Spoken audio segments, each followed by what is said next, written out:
Salve a todos! Nesse vídeo eu gostaria de entrar em algumas considerações sobre a dicotomia sacra privata e sacra pública, que é uma dicotomia comum que talvez vocês vão ver em alguns textos sobre religião romana e textos de grupos reconstrucionistas em geral. O que isso significa? Sacrum, em latim, significa um rito ou um trabalho sacro, sagrado, né? Sacra é o plural, é uma palavra de gênero neutro, né? Então sacrum no singular e sacra plural. Então sacra privata são os ritos privados, os trabalhos religiosos privados que acontecem dentro de um culto familiar doméstico, enquanto que sacra pública são os trabalhos religiosos, os ritos públicos que acontecem em âmbito de uma comunidade ou de um estado, por exemplo. Então, para esclarecer essa distinção um pouco melhor, eu vou dar alguns exemplos práticos, mas nesse vídeo especificamente eu vou me focar sobre a sacra privata, que eu acredito que seja o centro aí mais importante para os politeístas romanos hoje reconstrucionistas, né? A sacra pública se refere aos ritos públicos que são feitos principalmente sob patrocínio do Estado. Então, por exemplo, quando se faziam ritos a Júpiter, ótimo máximo, ou a Juno, a Minerva, a tríade capitolina, ritos para, por exemplo, anunciar um novo cônsul, uma declaração de guerra, ou coisas do tipo, são cultos de Estado. O Estado patrocina esses cultos são feitos sempre em nome de uma comunidade. Então, por exemplo, os sacerdotes, né, o colégio de pontífices, ou os flâmines, eles faziam esses ritos na frente do templo. Os ritos não eram feitos dentro do templo, mas na frente, de forma que toda a comunidade, todo o povo romano ali, a multidão, pudesse assistir ao rito. Isso era importante, porque como o rito era feito em nome da comunidade, a comunidade observava, então, a prática desse rito, até de uma forma a garantir que eles seriam os beneficiários também dentro das fórmulas, né? As fórmulas que eram pronunciadas durante o rito eram de extrema importância dentro da religião romana. Por exemplo, o Tito Livio ele conta de um caso que um sacerdote esqueceu de colocar o povo romano numa fórmula e por isso ele teve que recomeçar todo o rito, né? Era um rito trabalhoso, um rito público, e por isso daí a importância do rito ser bem recitado e a importância também de se realizar o rito em nome de uma comunidade. Então essa é a importância da sacra pública, é um rito sempre feito em nome de uma comunidade, de um povo, por isso que tem esse nome. Enquanto que a sacra privata é o rito doméstico familiar, ele é um rito feito em nome de uma família em específico, feito em casa, e justamente por isso existe até uma liberdade um pouco maior de como esse rito deve ser feito. Em um vídeo anterior eu expliquei que o Vesta, né, o fogo de Vesta, é o centro sagrado do culto romano, e também não só o romano, mas de outros ramos também. E o Vesta é justamente uma deidade tutelar aí da prática religiosa familiar. Mas existem outros aspectos importantes dentro da sacra privata. Então, por exemplo, um aspecto importante é o culto ao lar familiares, ou aos lares familiares, no plural. O lar familiares é um espírito tutelar, protetor de uma família. Por exemplo, quem já leu a Comédia da Panela de Plauto, né, a Aululária, vai ver que no começo dessa comédia, o lar familiares ele faz o argumento da peça, né, ele lança o conflito, e ele também dá a entender que ele mesmo vai fazer com que algumas coisas boas vão acontecer para essa família, porque ele é sempre honrado pela filha do Eucleão, que é o personagem da peça. Ele é honrado por ela, ele recebe coroas, incensos e outros tipos de oferendas. Então o lar familiares ele protege toda a família, incluso também seus servos, seus escravos, qualquer um que divida ali a casa ou o terreno com essa família. Esse é o lar familiares. E o lar familiares ele tem um caráter mais local, ele é uma deidade local. Por exemplo, existem lares de encruzilhadas, e eles recebiam oferendas em encruzilhadas, não é muito diferente, por exemplo, quando a gente está andando numa encruzilhada por aí e vê uma oferenda lá, um despacho, né? Em Roma também existia algo similar. Existiam os lares de lugares específicos, e nesse sentido os lares se confundem um pouco com genius loci, que é um gênio de um lugar, né? As outras deidades cultuadas também no culto privado, sacra privata, são os penates. Os penates são os espíritos protetores de uma família em específico, principalmente do pater familias. Então os penates eles vão para, por exemplo, sua família se muda, eles são levados juntos com essa família, né? Por exemplo, quando Enéas, né, vem da guerra de Troia, para a Itália, ele traz os seus penates familiares também para o seu culto. Então, às vezes, os lares e os penates acabam sendo meio confundidos nas suas funções. Nem sempre a distinção é muito clara mesmo. Existe essa dificuldade até nas fontes históricas. Tá? As outras deidades importantes no culto familiar ancestral são justamente aquelas que se referem aos ancestrais, que são os Dimanes. Os Dimanes são espíritos de ancestrais que já faleceram, né, obviamente.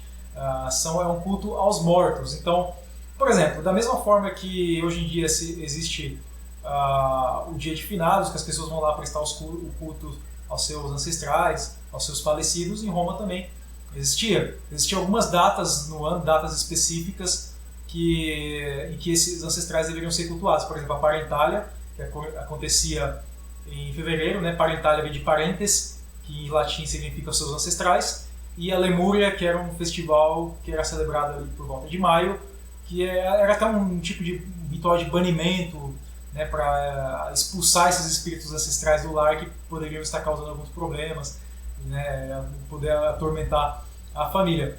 E existiam outras datas aí ao longo do ano.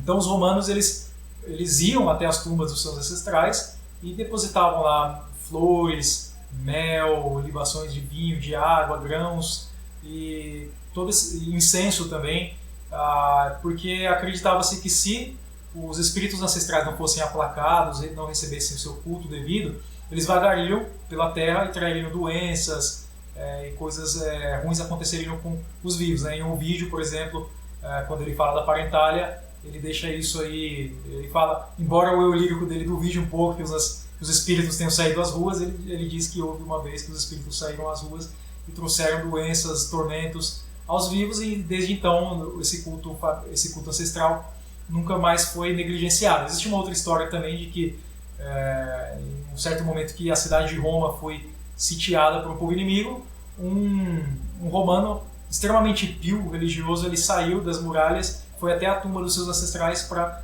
fazer as suas oferendas. E aí os inimigos viram aquele ato de piedade e ficaram impressionados com isso, né? Até criaram um certo respeito pelo povo romano por causa desse acontecimento. Então, essas são as três aí deidades, os três tipos de deidades que são importantes dentro da sacra privata, né? Os penates, são os espíritos que protegem a família, os lares, que protegem a casa, né? E a família também, e os Dimanes, que são os espíritos os ancestrais. Além dessas deidades, temos também aquelas deidades maiores que têm uma função específica no culto doméstico. Por exemplo, o Vesta, que é a deidade que preside o fogo sagrado familiar, de que eu já comentei em um vídeo anterior. Temos Júpiter. Júpiter ele é importante porque justamente pelo papel de rei dos deuses, né? Ele é o patrono da justiça, ele atribui todas as coisas ali na medida certa para todos os seres vivos, né? Ele é o grande patrono da justiça. E dentro do culto doméstico familiar é necessário celebrar, por exemplo, os dias de Idos. E os dias de Idos, que no calendário mais arcaico correspondia aos dias de lua cheia, no calendário solar geralmente cai no meio do mês, por exemplo, dia 13 ou 15, a depender do mês. Esse é um dia que Júpiter deve ser cultuado, então se faz algum tipo de oferenda a Júpiter, uma libação de vinho, uma oferenda de incenso, algo assim. E a outra deidade importante é Juno, esposa de Júpiter, que também tem um papel importantíssimo em questões familiares. Por exemplo, ela preside os casamentos, os laços de fidelidade, e ela também preside os dias de calendas e de nonas nos calendários. Então as calendas são os dias de lua nova no calendário lunar, e no solar corresponde sempre ao primeiro dia do mês. Juno está relacionado também aos trabalhos de parto, até ciclos menstruais, a mulher, a fertilidade, e a lua sempre teve essa relação entre a fertilidade, esse tipo de ciclo. Então, no culto doméstico familiar, nas calendas, Juno deve ser cultuada, né? Já quanto às nonas, também cultuamos Juno nas nonas, que as nonas correspondem ao primeiro quarto de lua crescente, no calendário lunar, ou ao dia 5º ou 7º do calendário solar, né, aí dentro de um mês. Então essas são as deidades principais dentro da sacra privata. A sacra privata basicamente consiste em celebrar os dias de calendas, nonas e idos no calendário, e outras celebrações importantes, como dias específicos para você cultuar os seus ancestrais, e alguns outros ritos importantes aí, por exemplo, no mês de fevereiro existe a Carestia, que é um rito familiar para celebrar a concórdia, para superar rancores e sentimentos passados, coisas do tipo. E existem outros dias importantes ao longo do calendário religioso romano. Então, é basicamente essa. A Sacra Privata corresponde aos ritos domésticos, familiares, que é basicamente a parte mais presente no dia a dia do politeísta em geral, que é esse culto doméstico, que é o culto com o qual ele vai ter mais contato, né? E a Sacra Pública são os cultos feitos em nome de uma comunidade, de um povo. Então, por exemplo, muitos politeístas não têm uma comunidade hoje, não podem celebrar uma Sacra Pública porque não fazem parte de uma comunidade politeísta. É diferente, por exemplo, que acontece em alguns lugares na Europa, especialmente na Itália, que existem comunidades de politeístas romanos e que até mesmo possuem seus próprios templos, né? A Associação Pietas na Itália, por exemplo, a Associação Templo no leste europeu, eles têm os seus próprios templos, então eles podem celebrar um culto público em nome de uma comunidade. Mas em outros lugares isso já não seria possível, a não ser que você tenha uma comunidade aí de amigos, conhecidos, que queiram celebrar um rito em conjunto em nome desse grupo, dessa comunidade. Fora isso, né, o que resta é justamente o culto doméstico familiar, inclusive que é um pilar da religião romana e politeísta em geral. Então é isso, muito obrigado por assistir o vídeo.